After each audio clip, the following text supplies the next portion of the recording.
Salut, je suis Christelle Lissine de la chaîne Académie de la Nouvelle Conscience. Donc, partie numéro 2 concernant la limite d'âge, les limites tout court. Alors, ça me donne envie de rebondir sur les autres notions, des autres limites que j'ai pu traverser tout au long de ma vie, quand j'étais plus jeune et que je me suis incarnée. Eh bien, les premières choses auxquelles j'étais confrontée, c'est effectivement les jugements, donc qui sont des limites. Des appréciations sur le physique des femmes. J'ai déjà fait une vidéo là-dessus, je vais en refaire. Le physique des femmes, c'est-à-dire... parce qu'en fait, on a instauré des normes, bien sûr, des normes des critères de beauté, qui sont... c'est toujours pareil quand on est profondément à l'extérieur de nous-mêmes, parce que tout est fait pour qu'on soit à l'extérieur, et ça faisait partie intégrante du cycle patriarcal, explorer la matière, la limite, les limites du corps, tout ce qui est à l'extérieur, bref. Le patriarcat, c'est tous les curseurs extérieurs, et puis tous les autres qui regardent les curseurs extérieurs et qui s'y identifient. On s'identifie au curseur extérieur. Et c'était juste et parfait, parce que ça nous donne, ça nous donne des curseurs qui sont ce qu'ils sont. Mais pour moi, on va vers une version plus équilibrée, c'est-à-dire les curseurs intérieurs et les curseurs extérieurs, et on fait un équilibre entre les deux. Qui je suis moi face aux curseurs extérieurs qui m'ont été donnés. C'est-à-dire tous les cadres, toutes les normes, tous les conditionnements, tous les enseignements, tout ce qu'on nous a dit, quand, comment, pourquoi. Et là, je vais faire référence aux curseurs de beauté. Les curseurs de beauté on a décrit d'une façon générale. Alors, en majorité, je vais parler du féminin, bien évidemment, parce que c'est le féminin qui a été, entre guillemets, enfermé pendant toute l'ère patriarcale, parce que c'était une ère, c'est une ère de jeunes enfants en expérimentation. Donc l'expérimentation des jeunes enfants, c'est la matière en priorité, au détriment de la conscience. La conscience est altérée. Bref, je ne vais pas revenir là-dessus, mais les curseurs de beauté qui ont été distillés à travers les cultures patriarcales, eh bien, sont devenus, entre guillemets, la norme pas la norme, mais des modèles pour nombreux individus. Voilà, on a dit qu'une femme, eh bien, pour être attirante, elle devait être comme ça, comme ça, comme ça, comme ça. Les curseurs extérieurs. Ensuite, il y a nos propres curseurs, bien évidemment, puisqu'on a des goûts, mais très souvent, nos goûts sont relatifs aux curseurs extérieurs. C'est-à-dire, on a dit que voilà, il fallait être mince, il fallait avoir des petites fesses, il fallait avoir des gros seins, il fallait avoir une taille de guêpe, il fallait pas avoir un pet de graisse, être musclé, être comme ceci, être comme cela. Et tout ce qui sortait de ce critère-là, et puis d'avoir une certaine, d'être d'une certaine façon, puisque là récemment j'ai regardé un film, c'était génial, ça fait au moins 10 ans que je l'ai dans mon ordi et que je l'ai jamais regardé. C'est Et Dieu créa la femme. Et Dieu créa la femme, avec Nicole Kidman. Ça vous donnera un bon aperçu de certains critères qui avaient lieu à une certaine époque, parce que les critères ont évolué, bien évidemment, relatifs à l'image, les critères de beauté relatifs à comment devait être une femme pour plaire aux hommes, plaire aux hommes, hein. Être comme ceci, avec des gros seins, des petites fesses, être gracieuse, être au service de l'homme, de lui faire à manger, de lui faire des enfants, d'être une poupée Barbie en quelque sorte, qui répond à ses moindres désirs. Ça, c'était les critères, certains critères qui sont relatés dans ce film d'ailleurs, qui correspondent à l'époque, je pense, de mes parents ou avant mes parents, peut-être de mes grands-parents ou de mes parents dans les années 50, 60, 50, 60 ou même avant 40, 50, 60. Bref, les critères de beauté ont évolué au fur et à mesure que la femme est en train de s'émanciper. Mais ce qu'il y a en fait,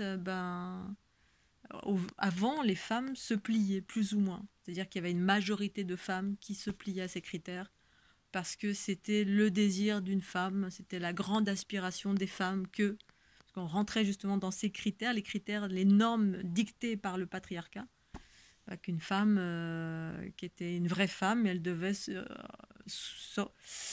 répondre à ces critères. Donc du coup, et c'était aussi une aspiration, hein. Il y a un autre film comme ça qui s'appelle Le sourire de Mona Lisa, je crois, je sais plus.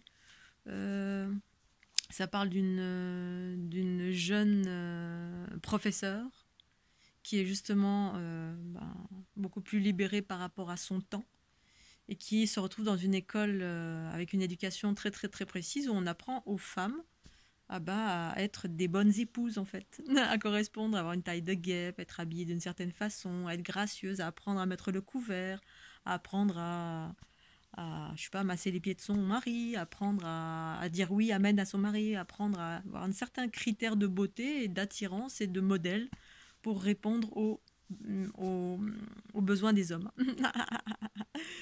Et donc, du coup, dans ce contexte-là, bien évidemment, et ça a créé des frustrations, ça a créé des souffrances, ça a créé parce que, oui, les femmes ne sont pas des clones, autant que les hommes. Chacun a une personnalité, un corps, une façon d'être qui est ce qu'elle est et qui a le mérite d'être tous, nous sommes tous des êtres d'amour en fait. Qu'on soit comme ça, maigre, gros, fin, qu'on ait du gras, pas du gras, de la graisse, pas de la graisse. Bref, on a évincé des espaces de l'individu, qu'on soit un homme ou une femme, mais particulièrement chez les femmes, parce que c'est les femmes qui ont été évincées, voilées, cadrées, enfin qui ont été un peu beaucoup enfermées en plein d'aspects. Ça a généré des critères auxquels les hommes se sont... Parce que voilà, forcément, vous mettez une poupée Barbie devant un homme, il est complètement... il a un critère de beauté très très précis, physiquement, d'un point de vue de la plastique, qui ont été instaurés, distillés dans le patriarcat, hein, parce que voilà, donc voilà, les hommes, d'une façon générale, j'ai pu rencontrer, moi quand j'étais jeune, voilà, il y avait une notion de jolie fille. Voilà, jolie fille, parce qu'elle est comme ça, parce qu'elle a le visage comme ça, parce que ceci, parce que là. Il n'y avait que des notions plastiques, plastiques, avec des critères précis de beauté qui, la plupart du temps, ont été distillés par une norme patriarcale extérieure, de par les médias, de par la mode, de par les critères esthétiques, parce que tout a été dicté en fait dans cette structure de cette société patriarcale. Tout a été dicté à l'extérieur de nous-mêmes. Et la plupart des êtres se sont pliés à ces normes, qui sont des limites, bien évidemment. Et du coup, ça crée plein de frustrations, plein de souffrances, parce que toutes celles qui étaient différentes ont été rejetées, se sont senties rejetées ou jugées. Ça a créé du désamour de soi, parce que voilà, si on n'avait pas le caractère suffisamment important, effectivement, il y a un jugement général, surtout de la part des hommes. Moi, quand j'étais jeune, j'ai beaucoup souffert de ça, parce que je ne comprenais pas, et j'étais pas comme ça, d'une part. J'avais pas de critères particuliers. J'aimais la personne pour ce qu'elle était dans son cœur, pour sa façon d'être, c'est-à-dire ses valeurs de cœur. C'est quelqu'un qui est bienveillant, ses valeurs de cœur, ses valeurs spirituelles, ses valeurs de conscience. La plupart du temps, les personnes desquelles je suis tombée amoureuse, qui m'attiraient, c'était ça. C'était rarement ça peut être la beauté plastique, bien évidemment, mais une beauté plastique relative à nos goûts personnels et non pas les normes qui ont été distillées. Et très souvent, les hommes, c'est ça, c'est... Beaucoup d'hommes, c'était, non, moi, j'aime pas les grosses, et on rejetait les grosses, et on qualifiait, entre guillemets, ces êtres comme, voilà, avec toutes sortes de noms d'oiseaux. J'ai eu une femme, une fois, une connaissance, une amie, qui était en couple. Donc quelqu'un qui est d'une stature un peu forte, parce qu'on a le droit d'être fort, d'avoir de l'embonpoint. Moi-même, j'ai eu de l'embonpoint et je peux encore en avoir. Et alors, qu'est-ce que ça fait? On s'en fout. L'important, c'est l'amour de soi, c'est nos valeurs spirituelles, nos valeurs de conscience, nos valeurs de cœur. Bref, mais j'avais une amie qui était, voilà, qui était ce qu'elle était. Maintenant, il faut mettre des mots dessus parce que, voilà, donc il y avait un peu d'embonpoint. Mais pour moi, c'était pas un souci. Elle est ce qu'elle est, chaque individu est comme il est. Et qui était avec un homme donc qui était de la même stature, grand, costaud, qui avait de l'embonpoint aussi. Et un jour, ils papotent, je sais pas, on papotait tous les trois ensemble, je sais plus de quoi.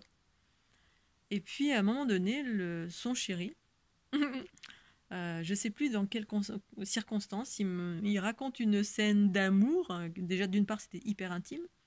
Et puis, il expliquait qu'il avait la sensation d'avoir une grosse baleine sur lui Et là, ça m'avait choquée parce que c'est tellement masculin, ce genre de considération, même si les hommes, d'une façon générale, ne le formulent pas. C'est tellement représentatif du regard des hommes et des considérations des hommes vis-à-vis des femmes. Cet être-là tous les deux étaient de la même stature, sauf que le masculin, ben, ne se regarde pas, c'est-à-dire ne se juge pas, pense qu'ils sont tous la plupart pensent qu'ils sont tous des super-héros, super beaux, super... voilà, ils émettent pas ces critères, ils ne projettent pas ces critères de beauté sur eux-mêmes. Par contre, ils les projettent et jugent et limitent et cadrent ces critères, entre guillemets, ces cadres sur les femmes. Ce qui fait que il y a des appréciations, voilà, comme des cadres de limite du temps, c'est-à-dire des hommes qui aiment principalement les jeunes filles alors qu'ils ont 30, 40 ou 50 ans de plus, et que toutes les autres personnes sont inintéressantes. Alors qu'au contraire, pour moi, l'âge, c'est... un homme ou une femme qui prend de l'âge, c'est de la sagesse, pas toujours, mais c'est de la sagesse, des peurs en moins, on va vers plus de confiance, plus d'amour, plus de liberté, plus de plein de choses. Plus on est âgé, plus c'est ça. Et puis de voir des hommes qui s'arrêtent toujours aux critères de beauté, à la plastique, à certaines normes très précises, très cadrées, au-delà des... C'est ça, être amputé d'une partie de soi-même. C'est pour ça que les hommes, c'est difficile d'évoluer, parce que la dimension du cœur, la dimension spirituelle, la dimension de la conscience est très amoindrie. Ils ont été amputés de ça, ce féminin qui prend ces notions de cœur, qui prennent ces notions de cœur au-delà de la plastique, une plastique qui a été dictée par c'est cette culture patriarcale. Bon, ces critères de beauté qui sont ce qu'ils sont. Dans ma vie, j'ai été avec toutes sortes de personnes qui d'un regard extérieur, on pourrait se dire, bon ben voilà, celle-ci physiquement elle est pas géniale, etc. Alors que moi, j'en avais rien à faire. Maintenant, si je dois mettre donc c'est pas que j'en avais rien à faire, c'est que pour moi la beauté, c'est un tout. C'est un tout, c'est physique et spirituel, c'est ça le féminin et le masculin. Physique, c'est la plastique, le corps, l'aspect masculin, la densité, la limite, le terreau, voilà, qui a une forme, qui est ce qu'elle est. Voilà. Gros, mince, petit, grand, on s'en fout, mais je m'en fous total. Et la dimension spirituelle, c'est-à-dire le cœur, la conscience, comment la personne, elle pense, quelles sont ses aspirations, quelle est sa joie, quelle est sa lumière, quelles sont ses considérations, sa vie, son regard sur la vie, c'est sa bienveillance, c'est tout ça. Si j'étais restée que sur la plastique, j'étais avec des femmes dont la plastique était, on aurait pu qualifier de mannequin, mais au-delà, voilà, il n'y avait pas grand-chose. Alors certains hommes peuvent rester là-dessus, et voilà, l'amour, c'est quelque chose de... C'est le féminin et le masculin. Et donc toutes ces normes-là, quand j'étais plus jeune, je comprenais pas. Je comprenais pas du tout. Je me disais, mais comment ça se fait? Ça faisait partie des choses que je ne comprenais pas. Voilà, pour moi, un être, je l'aimais pour ce qu'il était, ou ce qu'elle était. Et c'est dans la même dimension, puisque, voilà, je pense que vous l'avez compris, voilà, je suis... Alors, j'aime pas les mots homosexuels ou bisexuels, ou pour autant, c'est ce que c'est. Voilà, il s'agit d'utiliser des mots pour que... Voilà, se faire comprendre, parce que si je dis androgyne, voilà, ça veut pas dire grand chose, mais pour moi c'est ça, on est des êtres androgynes, dont ces deux énergies font partie intégrante de la dimension du cœur et la dimension plastique, mais c'est également les expressions, le oui, le non, l'émission, la réception. C'est pareil, au tout début je disais, mais voilà, pour justifier le fait que oui, j'aimais les femmes et les hommes. J'ai d'abord commencé avec mes premières expériences, ça a été des hommes, puis ensuite des femmes. S'il fallait se justifier, pour moi l'amour n'avait pas de sexe à la base. C'est-à-dire, c'est d'abord un être que j'aimais. Et ensuite, au-delà de tout ça, toutes les critères, les facteurs, les considérations physiques, psychologiques, spirituelles, la conscience, les valeurs, tout ce qui constitue un individu d'une façon générale. C'était pas que la plastique, c'était pas que la dimension spirituelle, et encore si, parce que très souvent c'était souvent la dimension spirituelle, conscience, la façon de penser d'un être qui m'attirait. Mais ça pouvait être aussi la plastique, mais très souvent quand on se limite à la plastique, voilà, pour moi c'est amputer un être d'une la version illimitée de l'être, c'est l'aspect spirituel, c'est la conscience. La plastique, c'est juste un corps. Un corps. Mais quand on rentre dans la dimension du corps, ben, un corps, derrière, c'est la conscience qui régit ce corps et qui est extraordinairement vaste, qui n'a aucune limite, une limite qui peut être explorée dans toutes les dimensions spirituelles d'un individu, tout ce qu'on peut partager ensemble, toutes les valeurs, toute la joie, toute la profondeur, toute la fusion, il y a 4 milliards d'explorations. Donc ça, c'est aussi des limites. Et quand j'étais plus jeune, c'était pas un homme ou une femme, c'était un être. Alors après, évidemment, dans le monde de la dualité, il a fallu, parce qu'en fait, on n'est pas considéré comme normal entre guillemets. Et voilà. Ah, c'est contre nature. Ben non, au contraire, c'est dans la nature et c'est le patriarcat qui a tout inversé, qui a mis des limites, mais des limites qui sont extérieures, qui ne sont pas forcément les limites de la conscience et du corps réuni. Hein. L'unité, c'est ça, l'équilibre, c'est ça. Il n'y a pas de limite à partir du moment où c'est l'amour qui dirige et non pas la dimension plastique ou la notion matérielle. C'est-à-dire, je suis avec toi uniquement pour ton corps, je suis avec toi uniquement pour ton argent, ta matérialité, la sécurité. Alors ça peut, bien évidemment, et c'est ce qui a été d'ailleurs. Mais la dimension la plus vaste, c'est les deux, bien évidemment. Et c'est aimer une personne avant tout pour moi, la priorité, c'est le cœur. Et en fait, dans le patriarcat, on a fait de la priorité l'aspect matériel, la plastique. Voilà, une femme, elle est comme ça, comme ça, comme ça. C'est une poupée, elle dit rien, elle dit oui à tout, oh, c'est extraordinaire. Elle obéit au doigt et à l'œil, oh là là, elle me masse les pieds, c'est génial. Elle me fait manger, elle me fait des enfants, elle me fait des câlins, c'est ma maman, c'est ma chérie, c'est ma sœur. Bref, une femme, c'est tout. Eh bien, messieurs les hommes, entre guillemets, alors là je vais m'adresser aux hommes, effectivement, ouvrez-vous à quelque chose de plus vaste. Et s'ouvrir à quelque chose de plus vaste, c'est vous ouvrir à votre féminin intérieur, cet aspect illimité, cette conscience, ce cœur qui dirige en priorité toutes vos pensées, paroles et actions, plutôt que ce soit d'abord la matérialité qui dirige en priorité vos pensées, paroles et actions. La matérialité égale tous ces curseurs, ces normes. Voilà, c'est comme les normes des études. Tu as fait quoi comme étude, toi? Pour considérer un individu, on va lui demander quelles études, quel âge tu as, quelles études, quelle est la plastique. Parce qu'effectivement, on va s'intéresser à l'individu en priorité par l'aspect plastique, voilà, ou ce qu'il possède, ou l'argent qu'il possède, ou les études. Que des normes extérieures qui sont périssables en quelque sorte. La dimension du cœur n'est pas périssable. C'est l'aspect éternel, c'est la spiritualité, c'est la compréhension de 4 milliards de choses qui existent dans l'univers. Et 2 personnes qui peuvent s'accorder sur ces 4 milliards de choses, c'est une exploration sans fin, c'est extraordinaire. Ça peut amener à des dimensions d'une vastitude bien plus vaste que la dimension physique. Pour autant, si les deux sont réunis, c'est extraordinaire. Je voulais faire une autre vidéo pour parler de l'aspect du couple, le couple dans la dimension, dans l'expérimentation de la guérison, c'est-à-dire toute l'ère patriarcale pour moi. Alors il y a toutes ces notions-là, etc. On est attiré par le corps, etc. Puis après, ensuite on découvre le reste. Alors qu'en fait, on devrait s'intéresser d'abord à l'individu d'une façon générale, puis ensuite si le corps vous convient, super. Mais c'est tellement secondaire en fait. Hein.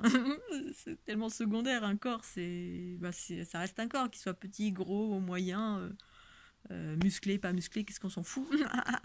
Enfin, je sais pas. Bon. Après les choses sont ce qu'elles sont, bien évidemment. On a le droit de. Mais c'est juste un état d'équilibre, entre ces deux dimensions. Pour revenir à la notion du couple, je ferai une autre vidéo.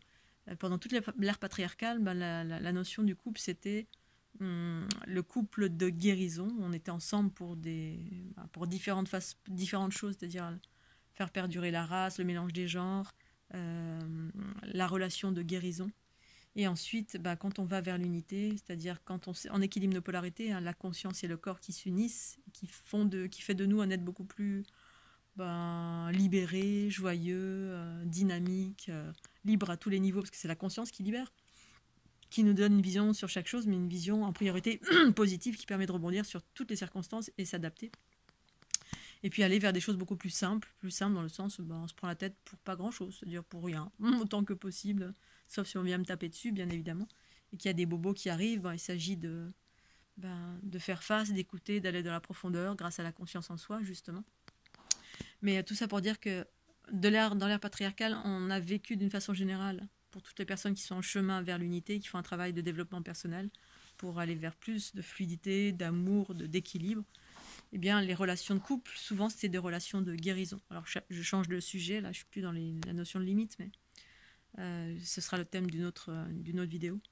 Et que un être qui va vers son unité va vers une relation oui ou non, hein, ça dépend, une relation de célébration. Donc je vais faire une autre petite vidéo, ce sera la prochaine, pour parler des notions de couple, puisque ça c'est ce qui est en train de surgir d'une façon générale pour toutes les personnes qui vont vers l'unité.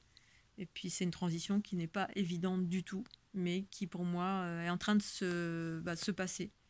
Pour nombreux d'entre nous, ça ne veut pas dire pour tout le monde, hein. Remettez toujours dans votre contexte ce que je raconte. C'est mes expériences, ma conscience, ma vision d'une façon générale, ce qui ne veut pas dire que tout le monde vit ça. Chacun à sa mesure, en fonction de toutes les circonstances, le contexte dans lequel vous êtes, parce que on ne vit pas tous dans le même contexte, bien évidemment. Voilà. Donc c'était juste pour refaire un petit vidéo numéro 2 sur les limites. Les limites, les critères physiques, les critères de toute nature, les critères d'intellectualité. Voilà, un être, on va mettre une étiquette sur un individu comme étant intelligent parce qu'il a fait des études, alors que ça n'a absolument rien à voir avec l'intelligence, en tout cas. Voilà, tout ce que j'évoque, c'est ma conscience à partir de ma conscience unitaire et la conscience duelle, qui a des critères complètement différents, qui sont inversés par rapport à l'unité. Voilà, comme l'androgyna, voilà. Très souvent, en fait, quand là encore récemment, oui, parce que je suis plutôt quelqu'un qui suis attiré par les femmes, même si je suis asexuée à ce jour, parce que je précise pas. Quand je rencontre quelqu'un, je précise pas que c'est cette norme, cette donnée sur moi. C'est comme si vous me dites, on se rencontre, je rencontre quelqu'un, puis cette personne me dit, au fait, je suis hétéro. Franchement, mais et donc quand il y a des gens qui je commence à aller un peu plus, je commence à rencontrer des gens que je connais un petit peu plus, et puis que soudain ils sont au courant, parce que voilà, mais comment ça se fait, je savais pas et tout, fallait me le dire, ou alors oh là là c'est triste, quelle mauvaise nouvelle quand c'est un homme, oh quelle mauvaise nouvelle. Mais pourquoi? Voilà, c'est encore une norme, encore quelque chose qui a été normé. Parce que, quel dommage, cette femme. Elle est gay. Ou alors elle est bi. Mais souvent, on retient cette notion parce que, voilà. Parce qu'on l'aime bien, parce qu'elle n'a pas été... elle peut pas être potentiellement une proie pour un homme qui... Bon, enfin bref, toutes ces normes, toutes ces étiquettes, tous ces trucs-là, alors que finalement, ce qui est important, c'est l'amour. Et juste l'amour. Et l'amour, c'est une dimension du cœur. Le désir, c'est une dimension du corps. L'amour perdure, le désir peut s'arrêter. C'est toute la problématique pour souvent les hommes ou les femmes dirigées par les hommes, par le principe masculin en soi. On a du désir, on le comble et ensuite on passe à autre chose. On a du désir, on le comble et ensuite on passe à autre chose. Alors qu'une relation qui dure, c'est le désir et l'amour. Et puis la plupart du temps, ça continue en amour, en tout cas de par mon expérience.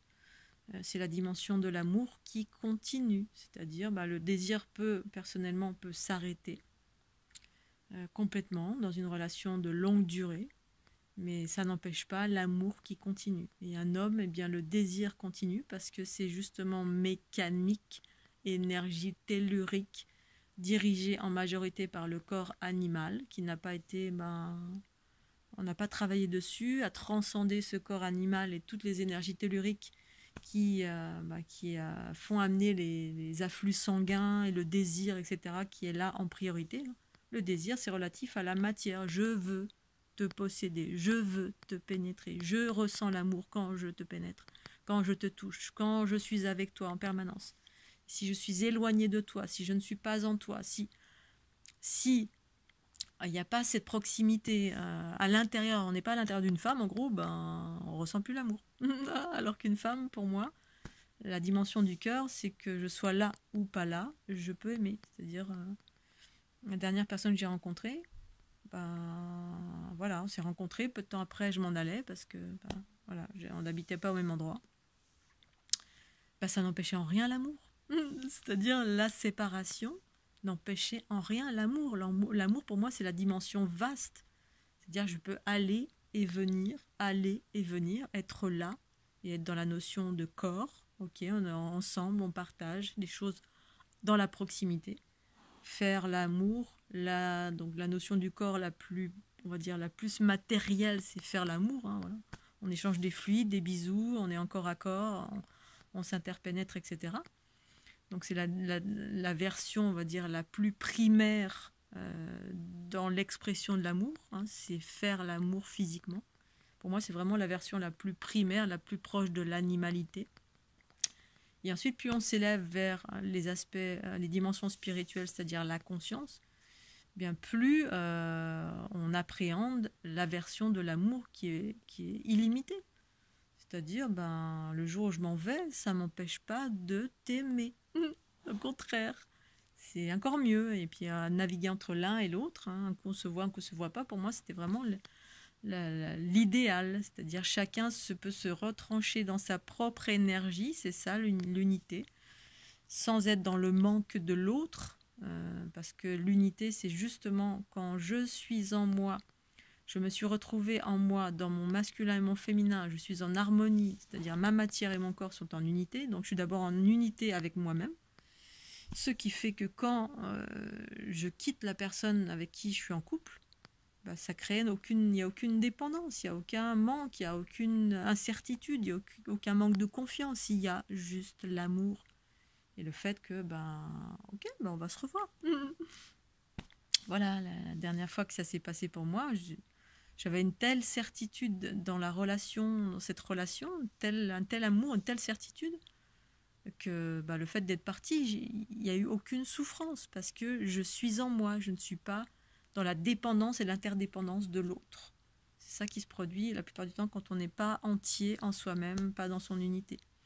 Après, on est dans un apprentissage. Hein. Puis après, il y a aussi des énergies qui nous fait mettre dans ce manque. Hein. L'énergie tellurique masculine, c'est ça. Bon, je ne vais pas rentrer dans cette considération, j'ai déjà fait une vidéo. Mais, donc voilà, ça va être le sujet de l'autre vidéo. Rentrer dans cet état d'unité et d'illimitation de l'être. Dans la relation de couple, être en soi. Et donc, voilà. Et du coup, on peut se séparer. Il n'y a plus de notion de manque, il n'y a plus de projection, il y a juste ici, maintenant, l'instant présent. Et puis, voilà, on peut être en communication par téléphone, on peut être en communication par télépathie, on peut être en communication par l'énergie, dans l'équilibre, jusqu'à ce qu'on se retrouve dans la densité, sans en être prisonnier.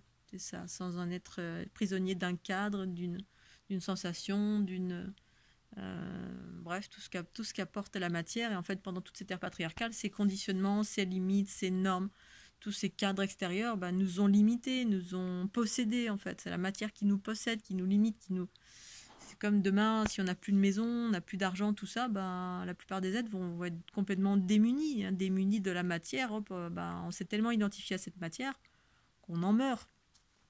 Et c'est une réalité, l'argent... c'est ça aussi, l'argent. Demain, on vous coupe les comptes à la banque,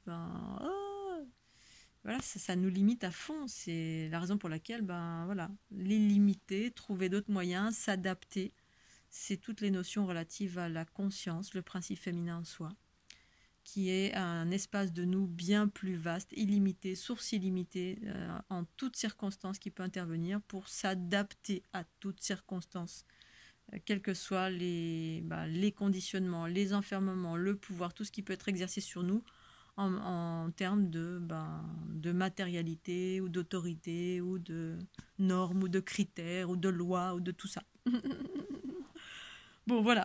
Je vous donne rendez-vous à l'autre vidéo qui va parler de la relation de guérison, aller de la relation de guérison à la relation de célébration. Allez, je vous fais des bisous et puis sortez des cadres ou pas. Bisous, tchuss.